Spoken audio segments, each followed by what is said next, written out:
朋友们，不知道你发现没有，几乎你身边的每一个人呢，甚至包括你自己，都在无意识地进行着一个又一个的角色扮演游戏。很多人之所以会感到无尽的痛苦和迷茫，很大程度就是因为这些他们扮演的角色，遮盖住了他们的真实本来，让他们无法认清真实的自己，找不到自己此生要走的路。在这个世界上，几乎每个人的内心深处呢，都有着不同程度的匮乏感和认为自己不够好的心理念想，所以在不同的情况下，他就会有意和无意地去扮演一个特定的角色，好让自己看起来更完美一些。比如在你上班的时候，你会扮演一个和你职位相关的角色；下班后，你去到商店购物，你会扮演一个顾客的角色；当你回到家面对你的家人，你又会扮演不同家人形象的角色。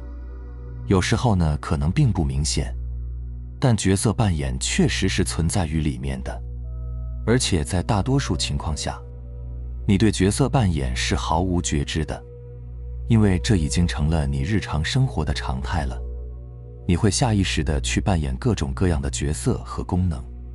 和不同的人说话时，你说话的方式和语气就会有所不同，而对方同样也在扮演角色。你扮演一个和你心目中的他对话的角色，他也扮演一个和他心目中的你对话的角色。在这种情况下，你们就是两个互相扮演的角色在交流了。在这种角色扮演的模式下，你们就不会有真正意义上的交流，甚至可以说你们都不是真的在交流，而是在为了某种目的演戏。好，那么为什么人们要扮演角色呢？这一切呢，都是因为小我的存在。因为小我认为，扮演一个角色可以让自己看起来更具有所扮演角色的功能，也就是说，可以让自己更像对方心目中的那个你，而对方也在做同样的事。当所有的人都在扮演角色，你就很难不去扮演。不管你是一个门店的店员，还是某个领域的领导者，你们都会利用角色扮演来强化自己的某种身份。比如，你是一个门店的店员，当另外一个门店的店员来你这里消费时，他就是你的顾客，你们就会扮演一个服务者和被服务者的角色。当你去到他所在的店铺时，你们的角色又会互换过来。总之，角色扮演的方式有很多，这取决于你所处的环境和你的身份而定。在一些正式的场合呢，角色扮演会比较明显。当你非常认同于你的身份时，角色扮演也会比较明显。举个例子，比如服务行业的服务者和被服务者之间的角色扮演，单位同事之间或各级职位之间的角色扮演，还有老师和学生之间、医生和病人之间、司机和乘客之间、父母和孩子之间、长辈和晚辈之间、情侣之间、夫妻之间、婆媳之间、邻居之间、朋友之间，甚至陌生人之间都有角色扮演。诸如此类的角色扮演还有很多，我们就不一一列举了。当然，我们身为一个人，在不同的时期会有不同的角色，这是必须的。你在小的时候是个孩子，长大后又是成人，再到为人父母所在的职位等等。我们这里说的是，在你原有本质身份的角色外，你为了加强自我感而扮演的角色。扮演的这些角色是你的我执主导的，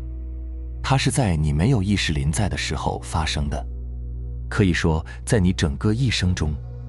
从你自我感成型的时候，你便开始学会扮演角色了。比如做一个听话的孩子，当你被一连串的告知要做一个听话的孩子时，你就很容易在你的家人面前扮演一个听话的孩子。你的行为会受到这种角色扮演的限制，这可能会失去一些儿童时期的快乐。当你长大后，你会继续地扮演角色。比如当你看中某个男孩或女孩时，你会自动地扮演一个看上去比较完美的自己。当你们情投意合时，对方也同样会扮演一个角色。你们会彼此地展示自己的优点，把平时的情绪和缺点隐藏起来，看上去好像你们真的是相爱了。不过在大多数情况下，这样的爱情都只不过是小我之间的需求。当你们在一起比较长时间或者顺利的结婚后，压抑在你们之内的情绪和缺点可能很快就会苏醒，这时你们的角色扮演就再也坚持不下去了。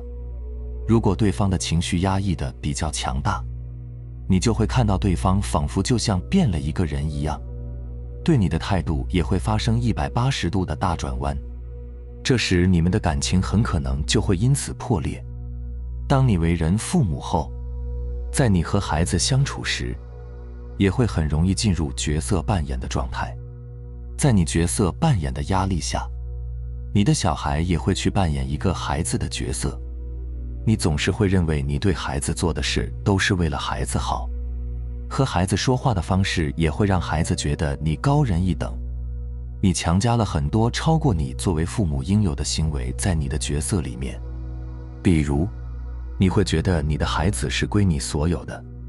你拥有你的孩子，你可以随意批评和责骂你的孩子，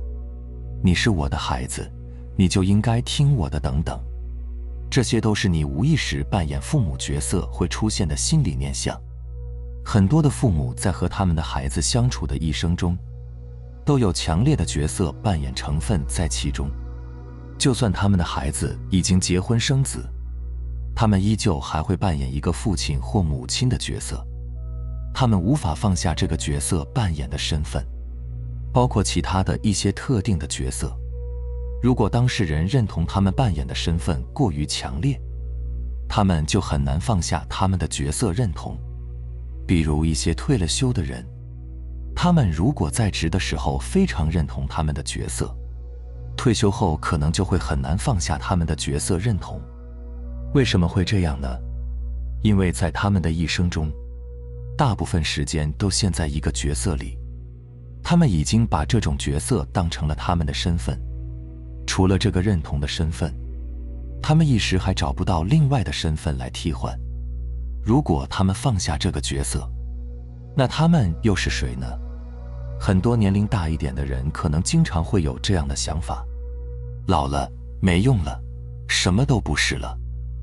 这样的想法就是他们找不到特定的角色身份而来的念头。在你的一个角色快要消退或是已经消退的时候，如果还在抓住它不放，那你就会痛苦。角色扮演是多种多样的，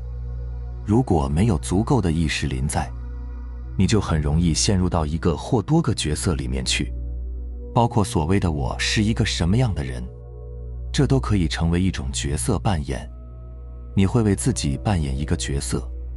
我是一个怎么样的人？比如，我是一个某种领域的成功者，我是一个聪明绝顶的人，我是一个心地善良的人等等。通常一个人会混合多种这样的心理形象。我是一个什么样的人构成了你是谁的主要框架。你的自我感大部分都来源于此。如果没有一个能让你显得很强大的认同对象，小我就会转向你没有或是遭到破坏的心理形象，把它们作为你的认同对象。比如，我是什么什么疾病的患者，我是某种情况的受害者，我是一个失败者。认同于类似这样的受害者的心理形象，这样的认同同样可以加强小我的身份。事实上，你认为的我是一个什么样的人，只不过是你脑袋中的一个故事罢了。不管是成功者还是失败者的心理形象，都是小我为了加强自己的身份感而编造的故事。这个故事看起来还那么的真实。当你认同于这些身份时，你就会去扮演一些和这些身份相关的角色，你小我的身份也就得到了强化。当然，在生活中我们可能离不开一些角色的身份，但那只不过是你外在的身份。与你的真我本性毫不相干。你越是认同于他们，你离自己的本性就会越远。换句话说，就是你越认同于你的角色身份，你小我的能量就会越强。小我从来不会放过任何可以认同的机会，不管是好的还是不好的，只要能给他一个身份，他都会奋力去认同，因为这是延续他的唯一途径。他会把影响他身份感的所有人和事物当成敌人，由此来加强自己的身份感。当你视别人为敌人时，你的立场也和对方是完全对立的。这种对立会强化我是对的，你是错的心理形象。树立敌人是最能加强小我身份的方法了。当你知道角色扮演只不过是小我为了增强他的身份，增加自己在别人或自己眼中的地位时，你就可以选择不去扮演角色，不去扮演角色来增强小我。在你和别人交流的时候，把你关注的焦点放到当下，转移到真实的本质上来，注意自己是如何反应的。当你看到对方在扮演角色时，不让自己陷入进去，可以通过觉知内在身体，感觉身体的生命力，还有觉察我们此刻的感觉，觉察呼吸等等，保持意识的临在。虽然在你完全从小我的牢笼里走出来之前，你的角色扮演多多少少还会一直伴随着你，但它会随着你意识的增加而最终瓦解。明白了吗？好了，非常感谢你能看到这里，希望能对你有所触动和启发。我们下期再见。